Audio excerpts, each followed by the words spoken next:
अस्सलाम वालेकुम students. Chapter number 9 है।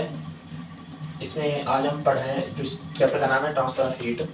आज हम ट्रांसफर ऑफ हीट के बारे में पढ़ेंगे और उसके बाद एक लॉन्ग क्वेश्चन आता है, बहुत इंपॉर्टेंट है, थर्मल कंडक्टिविटी, उसको देखेंगे।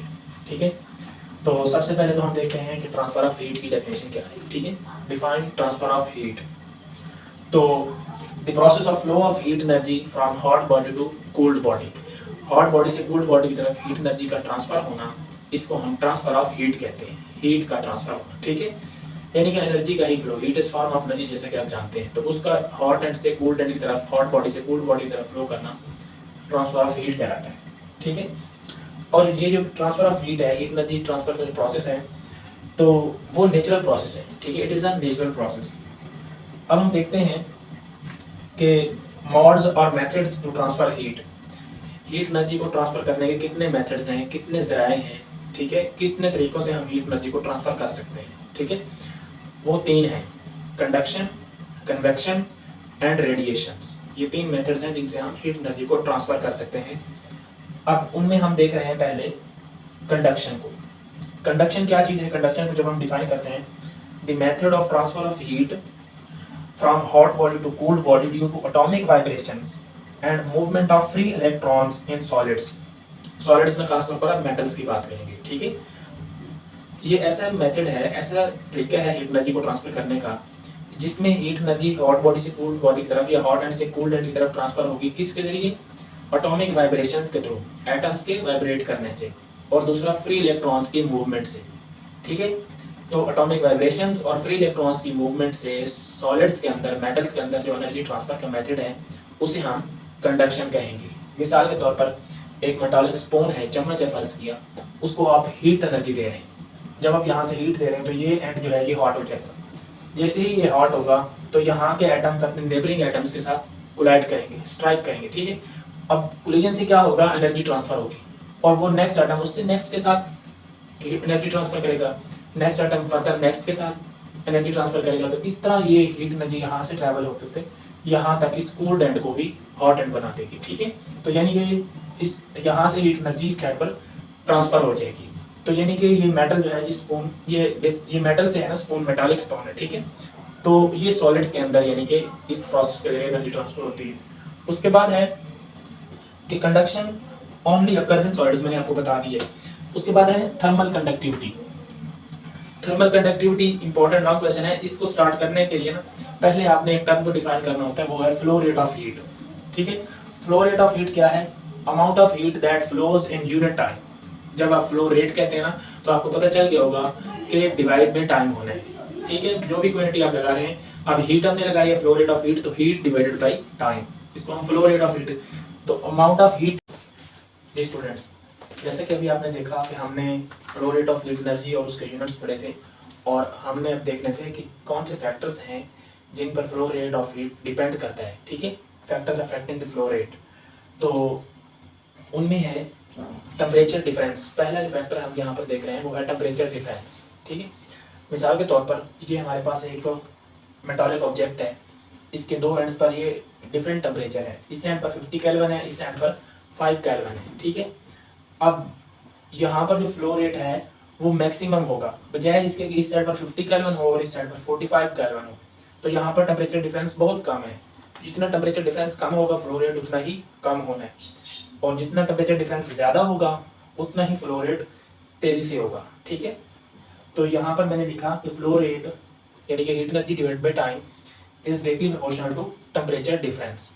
ठीक हो गया, डेल्टा का मतलब होता है डिफरेंस, चेंज, टेम्परेचर में चेंज, टेम्परेचर डिफरेंस यहाँ पर देखेंगे। दूसरा फैक्टर है क्रॉस सेक्शनल एरिया।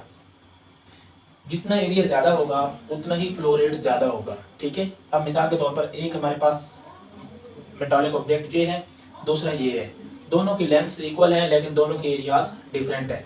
इसका एरिया ज़्यादा है, इसका एरिया कम है, तो जिसका एरिया ज़्यादा होगा उसमें फ्लो रेट तेज़ी से होगा। ठीक है, फास्ट होगा, तो एरिया के डायरेक्टली प्रोपोर्शनल है। ठीक है, अच्छा जी, उसके बाद तीसरा और आखिरी फैक्टर वो है लेंथ।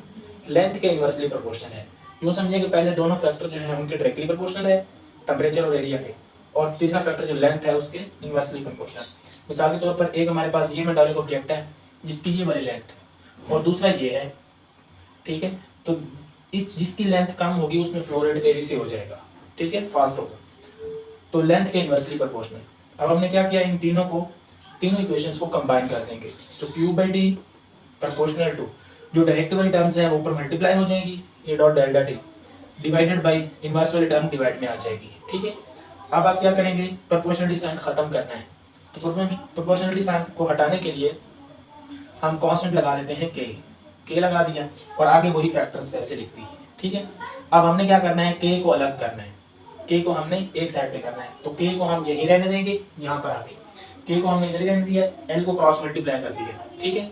एल को जब क्रॉस मल्टीप्लाई करेंगे Q by T dot L हो जाएगा और इसके साथ जो ए डॉट एल टी है वही साइड पर डिवाइड हो गया, ठीक है।